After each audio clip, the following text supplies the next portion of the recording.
The ultrasound that shattered everything. Marcus Chen stood frozen in the doorway of the upscale cafe, his briefcase nearly slipping from his numb fingers. Across the crowded room, bathed in afternoon sunlight streaming through the windows, sat the woman he'd spent 3 years trying to forget. But it wasn't Eleanor's familiar auburn hair or the way she still tucked it behind her left ear that made his heart stop. It was the unmistakable curve of her belly beneath her cream-colored sweater, 6 months pregnant, if his racing mind calculated correctly. 6 months after their divorce became final. The world tilted. He'd left her because she couldn't give him children. That's what 5 fertility specialists had confirmed. That's what had slowly poisoned their marriage with disappointment and blame. That's what had driven him into the arms of someone else, someone who promised him the family he desperately wanted. And now, watching Eleanor laugh at something her companion said, one hand unconsciously resting on her pregnant belly, Marcus felt everything he thought he knew crumble into dust. Their eyes met across the cafe. Eleanor's smile faded. For a moment, neither moved, trapped in the wreckage of their shared past. Then Marcus was walking toward her, his expensive shoes echoing on the hardwood floor, his carefully constructed new life suddenly feeling like a house built on sand. "Marcus!" Her voice was steady, but he caught the slight tremor beneath it. "Eleanor!" He couldn't stop staring at her belly. How?" The woman sitting with Eleanor, her sister Rachel, he recognized, stood abruptly. "I'll give you 2 a minute." Her protective glare told Marcus exactly what she thought of him. Eleanor gestured to the empty chair. "You might want to sit down for this." Marcus sat, his mind a hurricane of questions. They'd tried for 2 years. Countless treatments, hormone injections, procedures with clinical names that had reduced their intimate life to a medical checklist. The final diagnosis had been definitive. Severe uterine abnormalities, premature ovarian failure, a less than 1% chance of natural conception. He remembered the day she'd come home from that last appointment. How she'd handed him the report without a word, her face empty of hope. "I thought you couldn't," he started, then stopped, the implications hitting him like a freight train. Did you? "It's mine," Eleanor said quietly. "I didn't use a donor or adopt, if that's what you're asking. I got pregnant the old-fashioned way, Marcus, 4 months after our divorce was final." The jealousy that seared through him was irrational and overwhelming. "Who? That's not your concern anymore." Her hand moved protectively over her belly. "But I know what you're thinking. I can see it on your face. You're wondering how this is possible." Marcus's throat felt tight. "The doctors said—" "The doctors were wrong." Eleanor's green eyes held his, and he saw something in them he'd never seen before. Not during their courtship.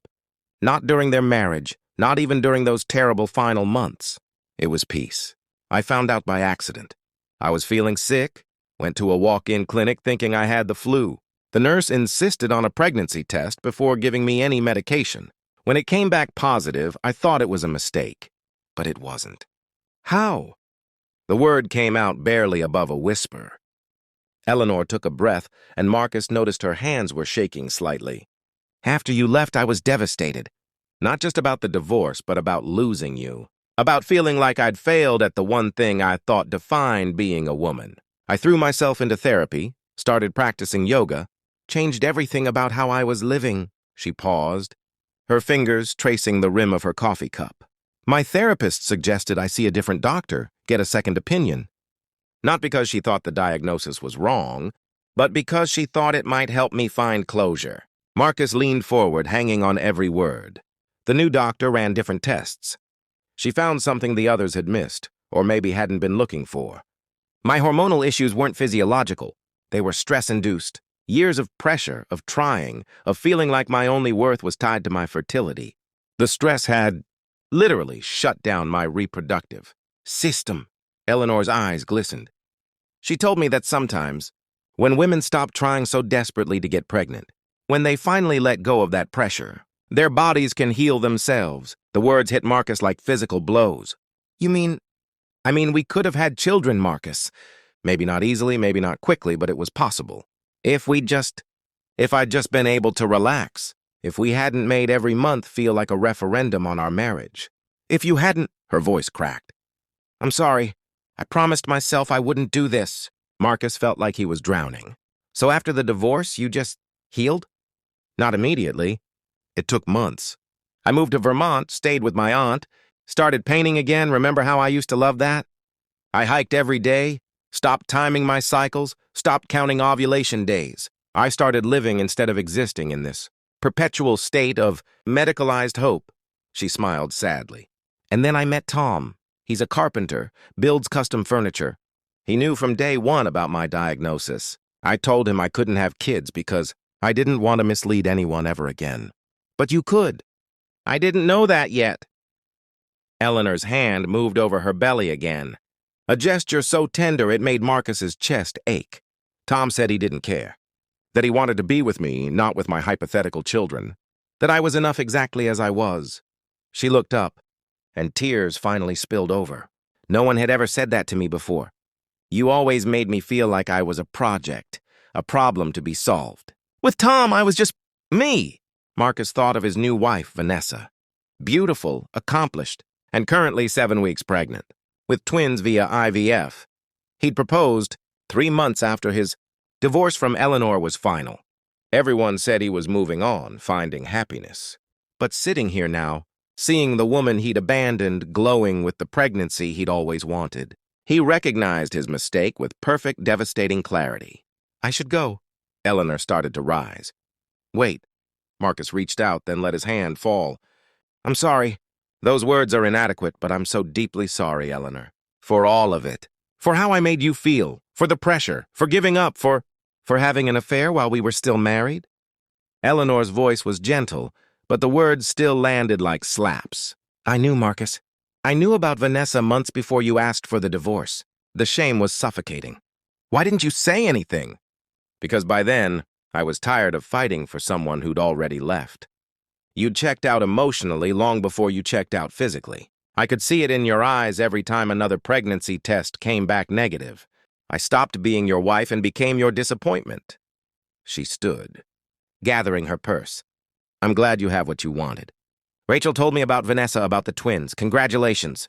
Eleanor, please. She turned back, and Marcus saw not anger but compassion in her expression. I hope you love those babies for who they are, Marcus, not for what they represent. Not as proof that you're complete or successful or masculine enough. Just love them. That's all any child really needs. Then she was walking away, Rachel appearing at her side, protective and fierce. Marcus watched them leave. Watched Eleanor move through the cafe with a grace and confidence he'd never seen in her. During their marriage, she'd bloomed without him, healed without him, found happiness without him. And he'd traded it all for what? A trophy wife, a penthouse apartment, and the hollow victory of getting pregnant first? His phone buzzed. A text from Vanessa. Doctor's appointment at 3, don't forget. We need to discuss the nursery colors. Marcus looked at the message, at the carefully curated life he'd built, and felt nothing but emptiness. He'd gotten everything he thought he wanted and lost everything that mattered. 2 months later, Marcus received a birth announcement in the mail. A baby girl, Lily Rose, born healthy at 7 pounds, 6 ounces. The photo showed Eleanor radiant, Tom's arm around her shoulders, both gazing at their daughter with uncomplicated joy. On the back, in Eleanor's handwriting, thank you for letting me go. I needed to be set free to find this. He tucked the announcement into his desk drawer, beneath the ultrasound photos of his own twins. That night, watching Vanessa sleep beside him, Marcus finally understood what he'd lost. Not just Eleanor, not just a potential family. He'd lost the chance to love someone through difficulty. To be the person who said, you're enough, instead of you're not enough. He'd lost the opportunity to be someone's peace instead of someone's pressure. The twins were born 6 weeks later. Marcus held them, loved them, marveled at them. But sometimes, in quiet moments, he wondered about the children he might have had with Eleanor, born not from medical intervention, but from patience, from healing, from the simple act of making someone feel valued beyond their ability to meet his needs. He'd been a billionaire who thought he could buy or engineer anything. What he couldn't buy was a second chance at becoming the man. Eleanor had needed him to be